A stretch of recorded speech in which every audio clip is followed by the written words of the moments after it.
نویت سنت الاحتکاف فرمان مصطفیٰ صلی اللہ تعالی علیہ وآلہ وسلم۔ تم جہاں بھی ہو مجھ پر درود پڑھو، تمہارا درود مجھ تک پہنچتا ہے۔ صلو علی الحبیب صلی اللہ تعالی علی محمد صلی اللہ علیہ وآلہ وسلم۔ 23واں پارہ سورہ زمر کی آیت نمبر 9 سے 12۔ اعوذ باللہ من الشیطان الرجیم، بسم اللہ الرحمن الرحیم۔ امن هو قانت آناء اللیل ساجدا وقائما يحذر الآخرة ويرجو رحمة ربه قل هل يستوي الذين يعلمون والذين لا يعلمون انما يتذكر اولو الالباب قل يا عباد الذين آمنوا اتقوا ربكم للذين احسنوا في هذه الدنيا حسنة وأرض الله واسعة إنما يوفى الصابرون أجرهم بغير حساب قل إني أمرت أن أعبد الله مخلصا له الدين وأمرت لأن أكون أول المسلمين۔ اللہ کے نام سے شروع جو نہایت مہربان رحمت والا۔ امن ہوا قانتن، کیا جو شخص ہوا قانتن وہ فرما برداری کرنے والا ہے، آناء اللیل رات کی گھڑیوں میں، ساجدا وقائما سجدہ کرتے ہوئے اور قیام کرتے ہوئے، یحذر الآخرہ ڈرتا ہے آخرت سے ڈرتا ہے، ویرجو اور امید بھی رکھتا ہے، رحمت ربہ اپنے رب کی رحمت کی۔ قل هل یستوی تم کہو کیا برابر ہیں، الذین یعلمون والذین لا یعلمون وہ لوگ جو علم رکھتے ہیں جو علم نہیں رکھتے، کیا وہ برابر ہیں؟ انما یتذکر نصیحت صرف مانتے ہیں اولو الالباب عقل والے، کہ صرف عقل والے نصیحت مانتے ہیں۔ قل یا عباد الذین آمنو تم کہو اے میرے وہ بندو، آمنو جو ایمان لائے، اور ڈرو، اتقو ربکم اپنے رب سے ڈرو، للذین ان لوگوں کے لیے جنہوں نے احسنوا بھلائی کی، فی ہذہ الدنیا اس دنیا میں، حسنت بھلائی ہے، وارض اللہ اور اللہ کی زمین، واسعۃ اللہ کی زمین وسیع ہے، انما یوفی الصابرون صرف بھرپور دیا جائے گا صبر کرنے والوں کو، اجرہم بغیر حساب ان کا ثواب حساب کے بغیر ان کو دیا جائے گا۔ قل تم کہو انی امرتو بے شک مجھے حکم دیا گیا ہے،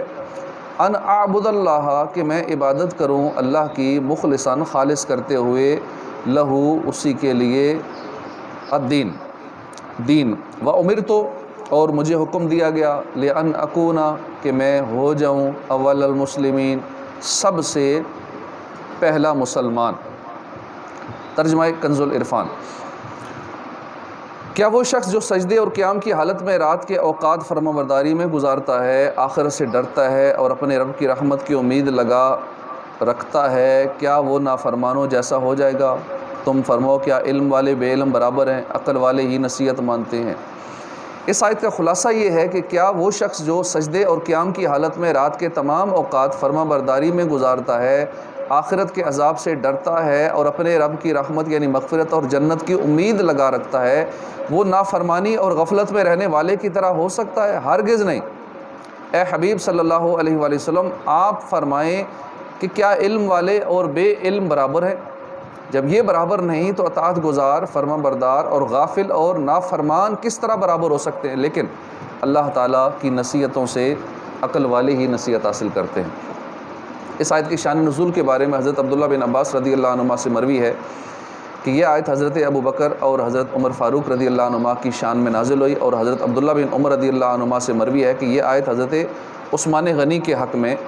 نازل ہوئی، اور ایک قول یہ ہے کہ یہ آیت حضرت عبداللہ بن مسعود، حضرت عمار اور حضرت سلیمان رضی اللہ عنہم کے حق میں نازل ہوئی۔ اس آیت سے ثابت ہوا کہ رات کے نوافل اور عبادت دن کے عبادت سے، دن کے نوافل سے افضل ہے۔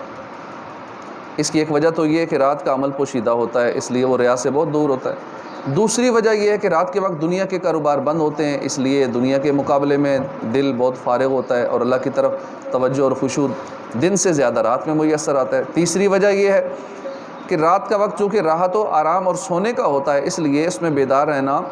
نفس کو بہت مشکل لگتا ہے، مشقت معلوم ہوتی ہے اور تکلیف میں ڈالتا ہے، لہٰذا اس کا ثواب زیادہ ہے رات کی عبادت کا، رات کے نوافل کا، تہجد پڑھنے کا، کیونکہ مشکل ہوتا ہے نا اٹھنا، اس لیے پھر ثواب بھی زیادہ، اجر بھی زیادہ۔ اب کئی لوگ سے سمجھتے ہیں کہ شاید ریاکاری، اگلے دن بھی ایک نے سوال کیا کہ نماز میں کیسے ریاکاری ہو سکتی ہے، تو نماز تو فرض ہے، ہم نماز پڑھنے آتے ہیں، سب کے سامنے ہی پڑھنے آنا ہے، تو ریاکاری ہو ہی نہیں سکتی۔ ہم اپنے دماغ کے مطابق سوچتے، جو ہمیں علم دین نہیں ہے تو ہمیں نہیں پتہ، تو کسی سے سیکھنا چاہیے، اپنے پاس سے مفروضے نہیں بنا لینے چاہیے۔ جو علم دین ہم کسی سے سیکھیں تو اس کے مطابق چلیں کہ نہیں نماز میں ریاکاری ہو ہی نہیں سکتی۔ بھئی کئی طرح سے ہو سکتی، کیوں نہیں ہو سکتی؟ مطلب شیطان طرح طرح کے دل میں وسوسے ڈالتا ہے کہ محلے میں، علاقے میں، بازار میں مشہور ہو جاؤں کہ نیک آدمی ہے، حاجی صاحب ہے، نمازی صاحب ہے، میرے کاروبار زیادہ چلے گا، نیک نامی ہو جائے گی، محلے میں نیک نامی ہو جائے گی، بہت اچھا آدمی ہے، نمازیں پڑھتا ہے، اور طرح طرح کے شیطان وسوسے ڈال کے کتنے نمازیوں کی نمازیں ضائع کروا رہا ہوتا ہے۔ وہ ریاکاری میں مبتلا ہوتے ہیں لیکن ان کو پتہ نہیں ہوتا، وہ سمجھ رہے ہوتے ہیں کہ میں تو بالکل اخلاص کے ساتھ نمازیں پڑھ رہا ہوں، تاکہ دل میں کسی کونے کانچے میں اگر ہمیں کو کہہ دینا بے نمازی، میں تو پانچوں وقت کا نمازی ہوں، اس نے مجھے بے نمازی کہہ دی، غصہ آ جائے گا۔ اگر کوئی ہمیں برا بھلا کہہ دے کہ تم ہو ہی ایسے، بندہ کہتا ہے کیوں، میں تو نیک آدمی ہوں، یہ مجھے برا کیوں کہہ رہے ہیں؟ تو جب کوئی موقع آتا ہے تو پھر اس کے اندر کا وہ باہر نکلتا ہے کہ میں تو پکا نمازی، میں تو بڑا مخلص آدمی، میں تو بڑا نیک آدمی، یہ تو مجھے برا کہہ رہے ہیں، یہ مجھ پہ یہ الزام لگا رہے ہیں، میں تو بہت اچھا ہوں۔ تو ہم اپنے اندر سے اپنے آپ کو بہت ہی اچھا سمجھ رہے ہوتے ہیں۔ اسی طرح تہجد میں یہ کیسے ریاکاری ہو سکتی ہے؟ تہجد تو اکیلے میں پڑھ رہے ہیں، کسی کو پتہ بھی نہیں ہے۔ شیطان اتنا مکار ہے، اتنا چلاک ہے، یہ بندے کو ایسی عبادت، اکیلے والی عبادت بھی ضائع کروا دیتا ہے۔ اب تہجد میں کئی طرح کے وسوسے، کئی طرح کی ریاکاری کے وار کرتا ہے۔ مثال کے طور پہ دل میں یہ ڈال دے گا کہ چلو تہجد پڑھو، کیونکہ اس سے ایک تو چہرے میں نور آ جاتا ہے، بندہ نیک لوگوں جیسا لگتا ہے نا، تیرے چہرے پہ نور آ جائے گا، خوبصورت ہو جائے گا، نیک لوگوں جیسا لگے گا، دن میں لوگ تجھے نیک سمجھیں گے۔ تہجد پڑھنے والا جو اکیلے میں عبادت کرتا ہے، حدیثوں میں آتا ہے کہ اللہ پاک اس کو دن میں مشہور کر دیتا ہے، لوگوں کے دلوں میں وہ نیک مشہور ہو جاتا ہے۔ چلو اکیلے میں عبادت کرتے ہیں، لوگوں کے دلوں میں اللہ عزت ڈال دے گا، لوگوں کے دلوں میں مشہور ہو جاؤں گا، میری تشہیر ہو جائے گی۔ اب یہ بھی ریا ہے، یہ اکیلے میں ریاکاری ہے کہ ریاکاری کی پریکٹس ہو رہی ہے اکیلے میں۔ اسی طرح اکیلے میں اس لیے روتا ہے کہ روؤں گا تو نیک لوگوں جیسا چہرہ ہو جائے گا، چہرے پہ نور آ جائے گا، بڑا لوگ متقی پرہیزگار سمجھیں گے۔ تو اس طرح کے کئی وسوسے، اس ٹائپ کی مثال دی ہے چھوٹی سی، شیطان ڈال سکتا ہے اور تنہائی والی عبادت کو بھی ضائع کروا سکتا ہے۔ اس لیے ہمیں شیطان کے ہر وار سے متنبہ رہنا چاہیے اور الرٹ رہنا چاہیے۔ اس آیت سے یہ بھی ثابت ہوا کہ مومن کے لیے لازم ہے کہ وہ امید اور خوف کے درمیان ہو، اپنے عمل کی تقصیر پر نظر کر کے اللہ کے عذاب سے ڈرتا رہے، اللہ کی رحمت کا امیدوار رہے۔ دنیا میں بالکل بے خوف ہونا یا اللہ کی رحمت سے مطلقاً مایوس ہونا، یہ دونوں حالتیں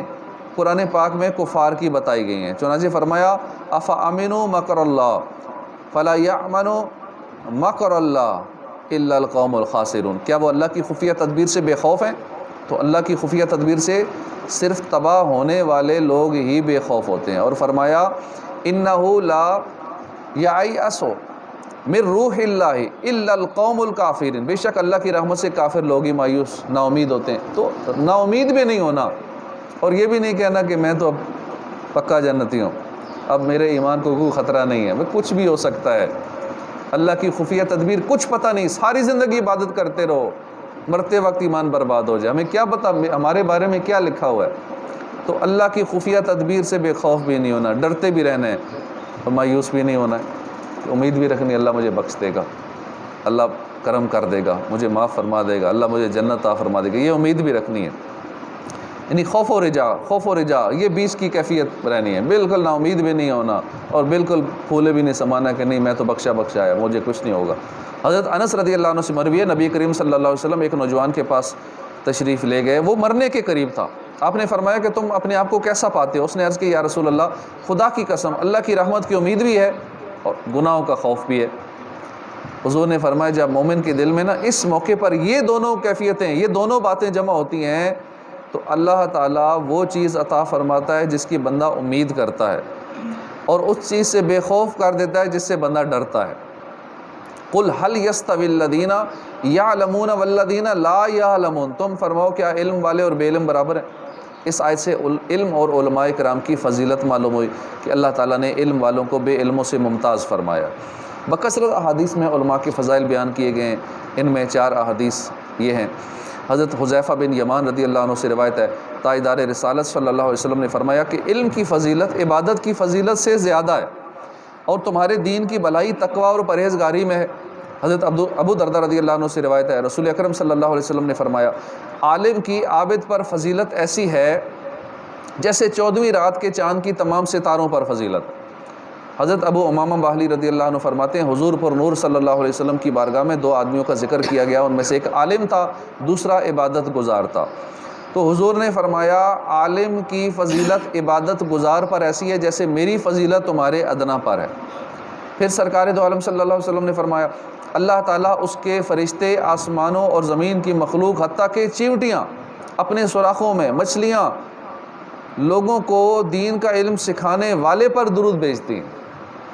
کتنا یہ اہم مرتبہ ہے کسی کو علم دین سکھانا، دین کی باتیں سکھانا، تو ہمیں بھی یہ سعادت حاصل کرنی چاہیے کہ جو ہمیں معلوم ہے ہم دوسروں کو سکھاتے رہیں، ہم سیکھتے رہیں، یا عالم بنیں یا طالب علم بنیں یا پھر ان کی خدمت کرنے والے بنیں، چوتھے نہ بنیں۔ حضرت جابر بن عبداللہ رضی اللہ عنہ سے روایت ہے حضور انور صلی اللہ علیہ وسلم نے فرمایا قیامت کے دن عالم اور عبادت گزار کو لایا جائے گا، اور عبادت گزار سے کہا جائے گا کہ تم جنت میں داخل ہو جاؤ، جبکہ عالم سے کہا جائے گا ٹھہرو، شفاعت کرو، پہلے اوروں کو داخل کرو، کیونکہ تم نے ان کی اخلاق کو سنوارا ہے۔ اللہ تعالیٰ ہمیں علم دین سیکھنے اور اس پر عمل کرنے کی توفیق عطا فرمائے۔ قل یا عباد الذین آمنوا اتقوا ربکم، تم فرماؤ اے میرے مومن بندو اپنے رب سے ڈرو، جنہوں نے بھلائی کی ان کے لیے اس دنیا میں بھلائی ہے اور اللہ کی زمین وسیع ہے، صبر کرنے والوں ہی کو ان کا ثواب بے حساب بھرپور دیا جائے گا۔ اس آیت میں سید المرسلین صلی اللہ علیہ وسلم کو حکم دیا گیا کہ آپ اہل ایمان کو نصیحت فرمائیں اور انہیں تقوی و پرہیزگاری اور عبادت و ریاضت کی ترغیب دلائیں۔ چنانچہ فرمایا کہ اے حبیب صلی اللہ علیہ وآلہ وسلم آپ فرما دیں کہ اللہ تعالیٰ ارشاد فرماتا ہے اے میرے ایمان والے بندو تم اللہ کی اطاعت و فرما برداری کر کے اور اس کی نافرمانی سے خود کو بچا کر اپنے رب کے عذاب سے خود کو ڈراؤ۔ فالتو پنکھے بند کر دیں۔ للذین احسنوا فی ہذہ الدنیا حسنہ، اس آیت کی ایک تفسیر یہ ہے کہ جنہوں نے عبادت کی اور اچھے اعمال بجا لائے ان کے لیے اس دنیا میں بھلائی یعنی صحت و عافیت ہے۔ دوسری تفسیر یہ ہے کہ جنہوں نے اس دنیا میں عبادت کی اور اچھے اعمال بجا لائے ان کے لیے آخرت میں بھلائی ہے یعنی جنت ہے۔ جو بندہ نیک اعمال کرتا ہے اللہ پاک اس کو جہاں اور بھلائیاں عطا فرماتا ہے وہاں یہ بھی اس کے لیے ہوتا ہے کہ اللہ پاک اس کو اچھی صحت بھی عطا فرماتا ہے، صحت بھی عطا فرماتا ہے، عبادت گزار کو عافیت بھی عطا فرماتا ہے۔ آپ نے دیکھا ہوگا کہ جو بزرگ نمازیں پڑھتے ہیں، مسجد میں آنا جانا ہوتا ہے، ذکر و اذکار میں لگے رہتے ہیں، وہ اوروں سے زیادہ صحت مند ہوتے ہیں۔ جو بزرگ سے مراد بڑی عمر کے، ورنہ تو بزرگی کا تعلق عمر سے نہیں ہوتا، کئی بچپن میں بھی بزرگ ہوتے ہیں، لیکن ہمارے یہاں جو بزرگ سفید داڑھی والوں کو کہا جاتا ہے، تو بڑی عمر میں جو نماز نہیں پڑھتے، ذکر و اذکار بھی نہیں کرتے، یہاں تک کہ اس عمر میں بھی گناہوں میں پڑے ہوتے ہیں، ایسے بھی ہیں، ہر وقت سوشل میڈیا پہ لگے ہوئے ہیں اور طرح طرح کے گناہوں بھرے معاملات، میوزک اور ایسی ایسی چیزیں آئی ہیں کہ وہ ان کے لیے بڑی حیرت انگیز چیز ہوتی ہے اور سارا دن گناہوں میں گزرتا ہے۔ ایسے بزرگ بھی ہیں تو وہ پھر دوائیاں کھا کے صحت خراب ہوتی ہے، 100 بیماریاں لگی ہوتی ہیں، حالت خراب، بڑی مشکل سے وقت ٹائم پاس ہو رہا ہوتا ہے، اور نیک لوگ جو ہوتے ہیں اللہ پاک ان کو صحت و عافیت، سکون عطا فرماتا ہے، دل کا چین عطا فرماتا ہے۔ وَأَرْضُ اللَّهِ وَاسِعَةٌ، اللہ کی زمین وسیع ہے۔ اس آیت میں ہجرت کی ترغیب ہے کہ جس شہر میں گناہوں کی کثرت ہو وہاں رہنے سے آدمی کو اپنی دینداری پر قائم رہنا دشوار ہو جائے تو اسے چاہیے وہاں سے اس جگہ کو چھوڑ دے، وہاں سے ہجرت کر جائے۔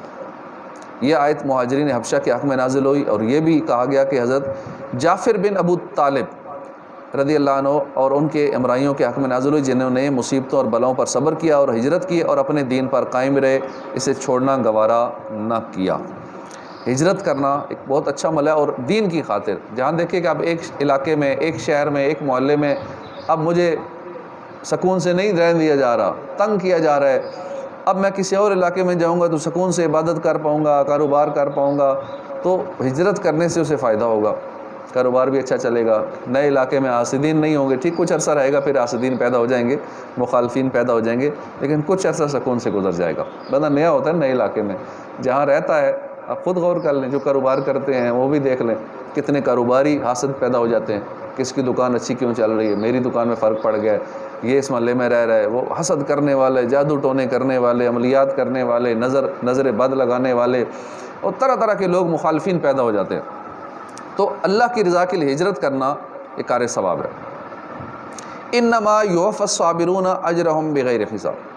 صبر کرنے والوں ہی کو ان کے ثواب بے حساب بھرپور دیا جائے گا، یعنی جنہوں نے اپنے دین پر صبر کیا، اس کی حدود پر پابندی سے عمل پیرا رہے، اور جب یہ کسی آفت یا مصیبت میں مبتلا ہوئے تو دین کے حقوق کی رعایت کرنے میں کوئی زیادتی نہ کی، انہیں دیگر لوگوں کے مقابلے میں بے حساب اور بھرپور ثواب دیا جائے گا۔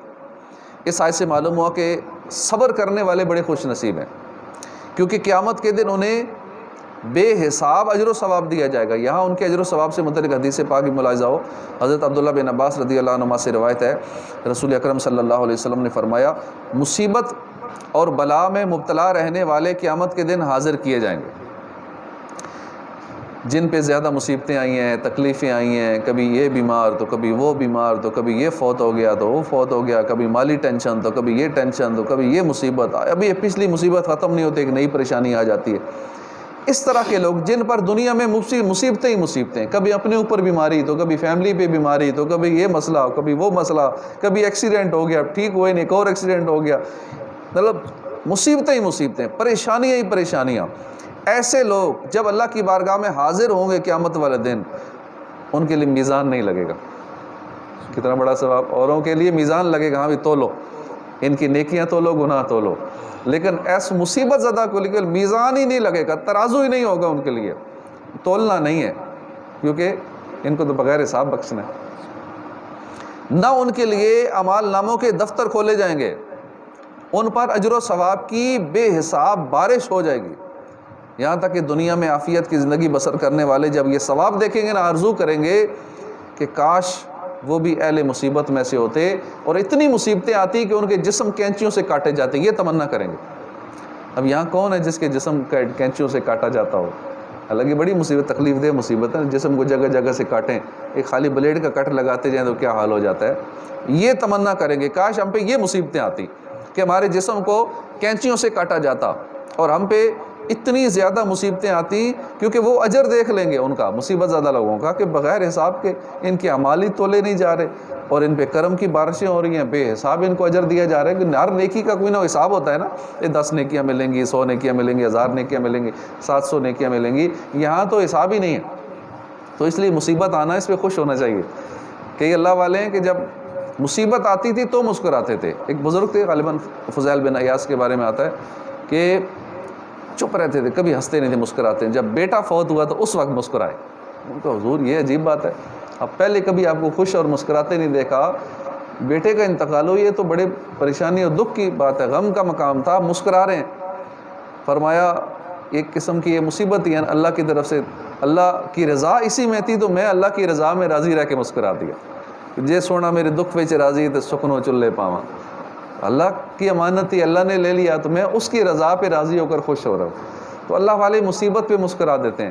مصیبت پہ خوش ہو جاتے ہیں، تکلیف ہوتی ہے، درد ہوتا ہے، الحمدللہ اللہ کا شکر ادا کرتے ہیں۔ اللہ ہمیں عافیت عطا فرمائے